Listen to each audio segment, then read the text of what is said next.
La ville de Rome est longtemps demeurée un mystère pour les archéologues. La plus grande partie de la cité éternelle a été ensevelie par les constructions suivantes. Pourtant, Rome a beaucoup à nous apprendre des mentalités romaines.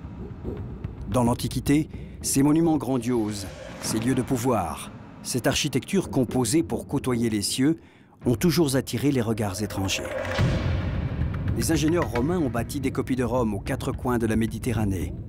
Partout, les mêmes cirques, les mêmes forums, les mêmes temples à colonnades.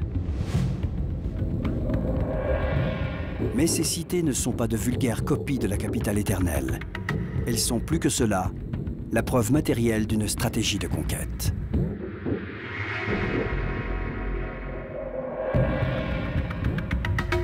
Parmi toutes ces cités oubliées, celle de Timgad, en Algérie, classée patrimoine mondial de l'humanité par l'UNESCO, est le symbole d'une colonisation romaine atypique.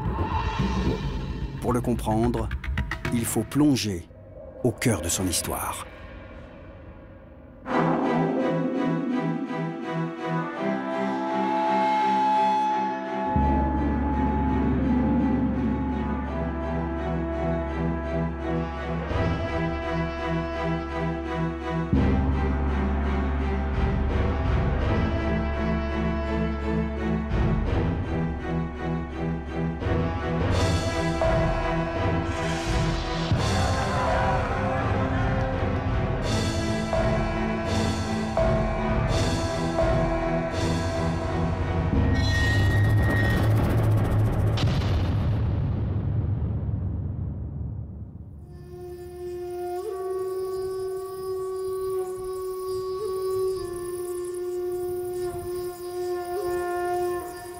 Rome a plus de 600 ans, lorsque les hommes de la 3e Légion parthique débarquent sur les côtes d'Afrique du Nord.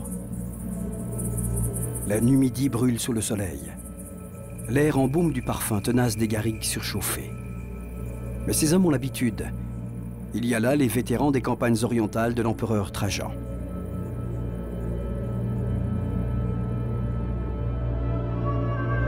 Nous sommes en 100 de notre ère.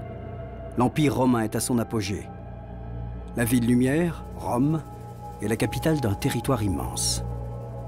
La Méditerranée tout entière est romaine depuis 200 ans déjà.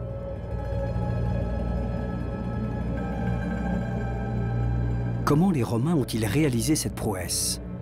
Comment ont-ils assujetti des millions d'étrangers, Gaulois, Mauritaniens, Numides, Égyptiens, Arabes ou Parthes? Comment ont-ils bâti ces cités au milieu de contrées arides, attirant à eux des populations nomades depuis des millénaires? Comment pouvaient-ils tenir un territoire de 16 millions de kilomètres carrés et de 80 millions d'habitants? Ceux qui ont longtemps cru que les Romains s'étaient imposés par la seule force de leur légion se sont trompés. En fait, Rome s'est nourrie de l'extraordinaire vitalité africaine.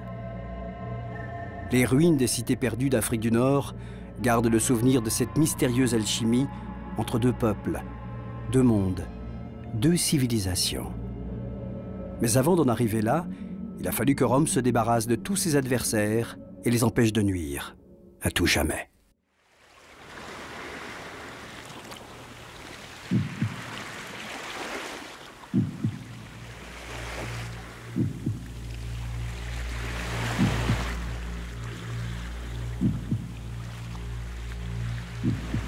Tout le sort de la grande épopée romaine s'est sans doute joué sur les bords de la Méditerranée. 2e siècle avant Jésus-Christ. Aux portes de l'Afrique, Carthage, la rivale détestée, empêche Rome de régner en maître sur cette grande mer intérieure. Pendant trop longtemps, les éléphants d'Hannibal ont fait peser sur la péninsule italienne une menace sanglante. Les Romains ne veulent plus voir des ennemis aux portes de leur capitale. Ils veulent se rendre maîtres des routes maritimes qui leur ouvriraient les portes d'un commerce florissant avec le Proche-Orient et l'Égypte. Si les légions prennent Carthage, la cité punique devra être rasée de la carte du monde. Elle le sera.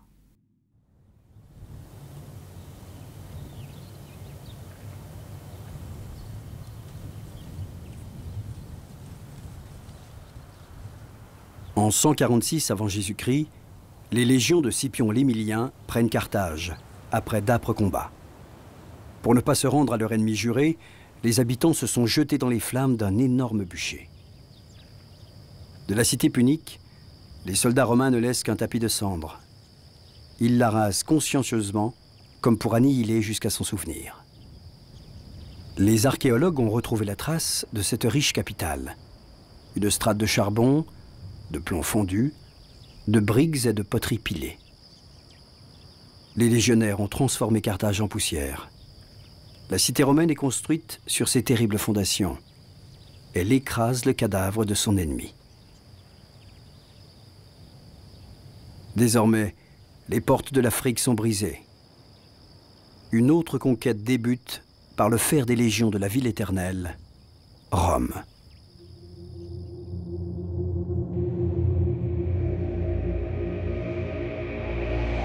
Mare Nostrum, notre mer. C'est ainsi que les Romains appellent la Méditerranée, lac intérieur d'un empire qui s'étend des îles britanniques aux rives de l'Euphrate. Rien n'a résisté aux armées de la République. À l'avènement du premier empereur, Auguste, en 27 avant Jésus-Christ, les frontières de cet empire sont fixées. En Occident et en Afrique, Rome a tissé sa toile, achetant les souverains vaincus, passant des accords avec les élites locales ou en nommant des gouverneurs de province. Puis, la conquête s'est poursuivie vers l'Est, sur les traces d'Alexandre le Grand.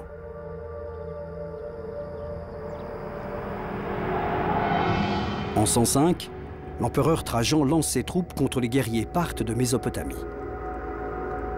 Les légions romaines ont semé leurs aigles dans les montagnes d'Anatolie, sur les pentes du mont Zagros et dans le désert syrien, comme autant d'indices de leur passage.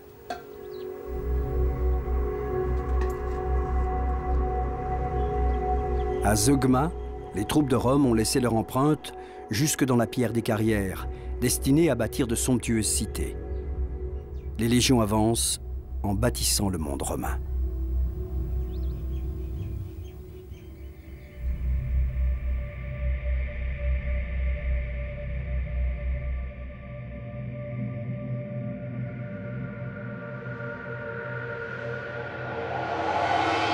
Plus au sud, vers l'Arabie actuelle, Trajan réussit ce que personne n'avait réussi avant lui, soumettre la civilisation nabatéenne. Ce grand stratège brise le cadenas de falaise qui avait préservé Pétra de toutes les invasions. De nouveaux temples s'élèvent et les ingénieurs taillent eux aussi la roche, nouvel écrin des théâtres romains. L'Arabie est maîtrisée. L'Aigle de Rome rassemble 80 millions de personnes, de cultures et de confessions différentes. Sa domination durera 300 ans.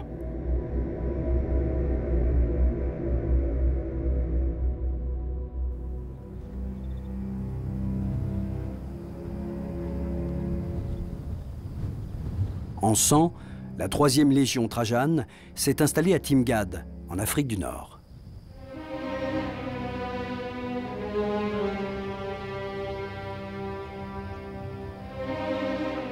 Lorsqu'ils découvrirent les ruines de Timgad et des autres cités romaines d'Afrique du Nord, les archéologues français étaient persuadés d'avoir exhumé la preuve que l'Europe avait amené au rythme des légions la civilisation chez les barbares du Maghreb.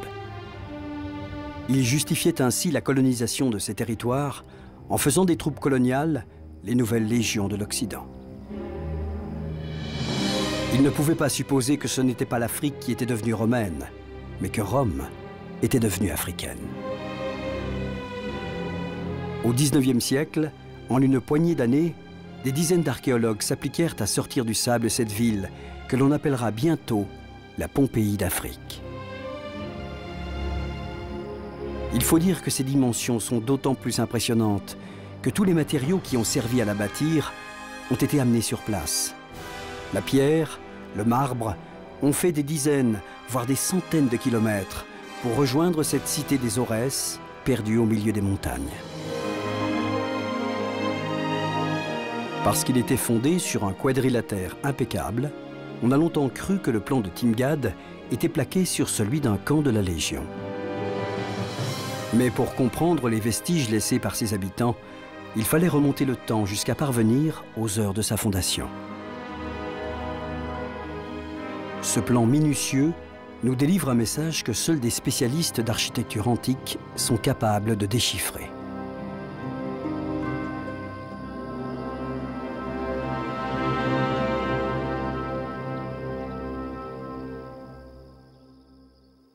Ce qui frappe d'abord sur cette vue aérienne, c'est ce plan parfaitement géométrique de Timgad. C'est tellement parfait comme plan et finalement assez rare qu'on a cru au départ qu'il s'agissait d'un camp, du plan d'un camp romain purement et simplement repris. Lorsqu'on regarde l'organisation intérieure, une fois passé ce stade du plan en damier, du plan orthogonal, on retrouve tous les éléments d'une ville romaine et on comprend ce qu'était Timgad pour ceux qui l'ont conçu au départ, une véritable vitrine de ce qu'était la civilisation romaine, la romanité, dans un pays qui était en cours d'occupation, dans ces hautes plaines du nord de l'Aurès. Ce qui est peut-être le plus représentatif de l'urbanisme romain dans ce plan de Timgad, c'est l'emplacement du forum, exactement au plein centre de la ville, à l'intersection des deux axes initiaux, le Decumanus Maximus, le Cardo Maximus, un forum que, grâce aux archéologues du XIXe siècle, il faut bien le dire, nous avons la chance de voir dans sa totalité aujourd'hui, et avec un nombre d'édifices, de bâtiments qui est tout à fait remarquable.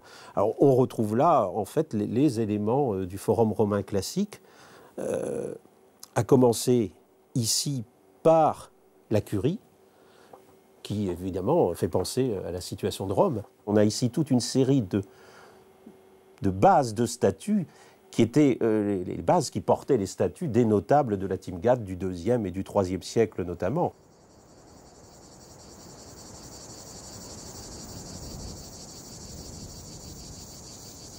Ce forum, ces bâtiments publics, ces édifices religieux, toute la vie municipale qui s'y rattache, apparaissent comme une énigme.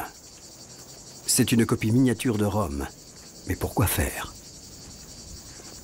L'archéologue algérienne Nassera Bensedik a consacré sa vie à l'Antiquité romaine en Afrique du Nord. Elle sait que la civilisation punique n'avait pas attendu les Romains pour construire des villes sur les côtes de Méditerranée. À l'intérieur des terres, cependant, l'urbanisation était moins répandue. Les hauts plateaux dans lesquels Timgad est enchâssé abritaient le plus souvent des populations nomades. La région est loin d'être un paradis luxuriant. La présence de la cité en ce lieu est un mystère. Sur quelle richesse comptaient ses fondateurs? Qui sont ceux qui ont posé les premières pierres de la ville? Pourquoi se sont-ils enfoncés dans des contrées si inhospitalières? C'est dans la ville elle-même que l'on peut trouver les premiers éléments de réponse.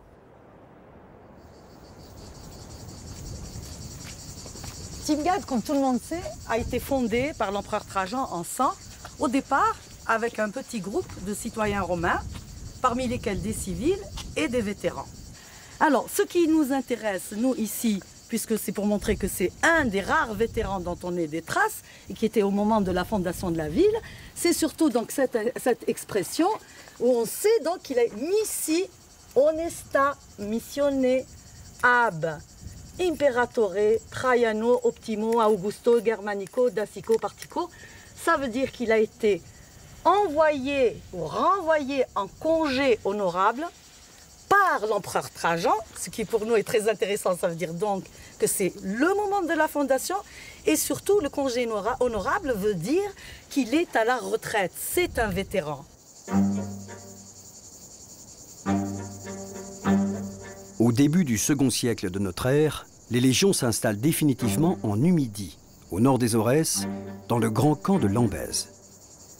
Elles veillent sur une vaste région, la Mauritanie césarienne, comprenant la plus grande partie de l'Algérie actuelle. Mais pour Rome, il s'agit moins d'occuper le terrain que de faire progresser sa civilisation. Après avoir vaincu, les légionnaires posent leur glaive. Ils comptent dans leur rang les meilleurs spécialistes, ingénieurs, architectes, ouvriers spécialisés dans la construction. Ils bâtissent des villes dans la plus pure tradition romaine, mais ils ne font pas que cela, car la plupart du temps, ils y implantent aussi leur famille. Les soldats des cohortes auxiliaires achèvent leur engagement avec un présent de Rome, la citoyenneté. Un diplôme rédigé sur une feuille de plomb leur est remis. Le double est accroché sur le forum à Rome.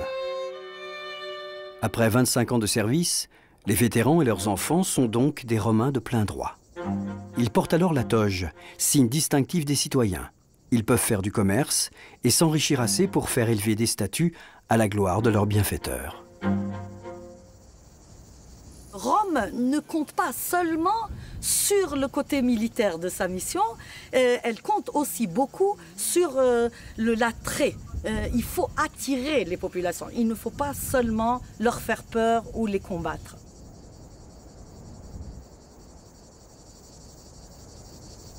La ville de Timgad est une vitrine de la romanité.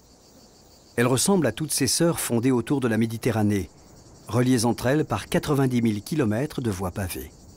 Ainsi, le voyageur n'est pas dépaysé. Il chemine dans un empire qui affirme son unité. Mais ce que Timgad offre aux voyageurs et aux populations locales, c'est l'accès à un cadre de vie sociale, religieuse, intellectuelle. La ville est un centre d'activité économique incontournable. C'est aussi un lieu de plaisir et de délassement où s'épanouit le mode d'existence des Romains. Nombre de maisons possèdent un puits. La ville abrite des lieux d'aisance comme des latrines dont certaines sont chauffées en hiver. Le moindre accoudoir sculpté sert Rome par la beauté de ses courbes. Il faut imaginer le regard émerveillé des nomades, découvrant la Timgad romaine, merveille d'architecture, maîtrisant une denrée rare dans ces contrées, l'eau.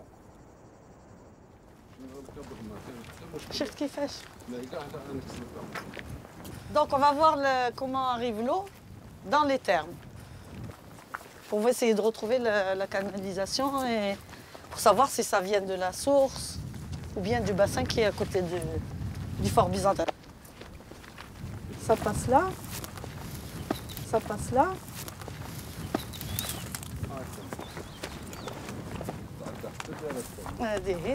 Voilà, donc la piscine, donc voilà les thermes qui utilisent l'eau. Oui, parce que là-bas, à côté du fort byzantin, ils ont trouvé aussi des conduites. Il y a un bassin, il y a des conduites.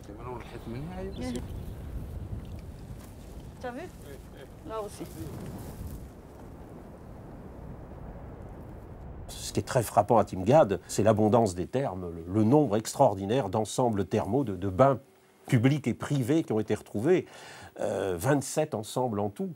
Et puis il ne faut pas oublier qu'on est tout de même en Afrique du Nord, au sud de l'Algérie actuelle, voilà, dans une région qui est relativement sèche. L'abondance d'eau que supposent les thermes était le plus bel exemple peut-être de ce que pouvait apporter la civilisation romaine, la romanité aux populations africaines. Sous les dalles du Cardo et du Decumanus, les deux grandes avenues de la cité, les archéologues ont découvert la preuve de l'extraordinaire modernité de l'urbanisme romain. Les ingénieurs avaient tout prévu.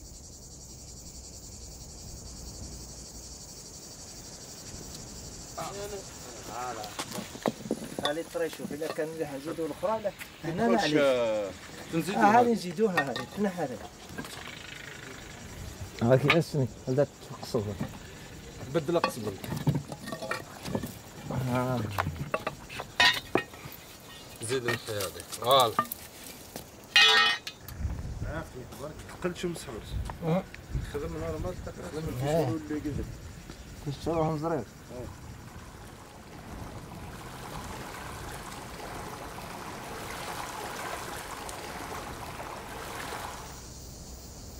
Il n'y a pas qu'un réseau d'égouts à Timgad. En fait, la ville est conçue comme un immense réservoir où toute l'eau est récupérée. Car la cité romaine est une grande consommatrice du précieux liquide. Dans ses entrailles, un vaste dispositif de bassins de décantation reçoit les eaux d'infiltration et d'écoulement. Elles y sont patiemment filtrées. Un système de canalisation les achemine ensuite vers les dizaines de fontaines embellissant les coins de rue. L'eau coule partout. Timgad est une oasis.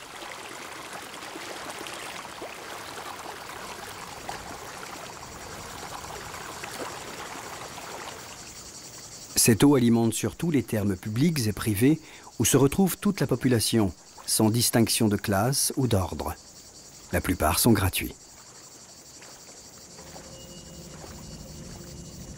C'est là certainement dans ces pièces richement décorées aux murs peints de couleurs vives, aux mosaïques élaborées, que le visiteur est le plus ébranlé par la finesse de la civilisation romaine. Dans les niches, des statues. Sur les murs, les représentations de l'univers sur lequel règne le citoyen de Timgad. Le sol est constellé de représentations mythologiques. C'est ainsi que les dieux de Rome marquent les esprits et se mêlent peu à peu aux divinités locales. C'est aussi dans ces bains, où les notables échangent en latin, que se forge le destin commun de ces peuples. Ces ornements témoignent de la douceur de vivre à Timgad, de la chasse, de la pêche, des plaisirs de la table. Mais ces scènes polychromes ne sont pas un trompe-l'œil pour attirer les incrédules. Dans ces lieux publics, les Numides vont s'approprier un art, celui de la mosaïque, qu'ils vont transcender jusqu'en devenir des maîtres incontestés.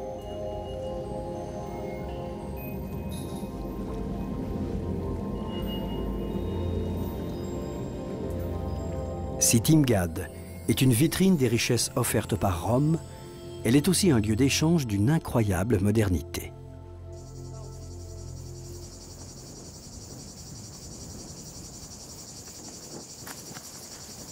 Timgad est une ville qui, dans l'Antiquité, disposait déjà de toutes les commodités d'une ville moderne, aussi bien sur le plan de l'approvisionnement en eau, on a vu avec les différentes conduites, les aqueducs, la conduite qui vient ici au terme, les fontaines, que de ce réseau d'évacuation des eaux usées. Et on a pu voir par exemple comme ça que dans les latrines, il y a 19 siècles, il y avait déjà le tout, ce qu'on appelle maintenant le tout à l'égout, et qui dans beaucoup de villes contemporaines n'existe pas encore. Donc Timgad, déjà à cette époque, avait absolument tous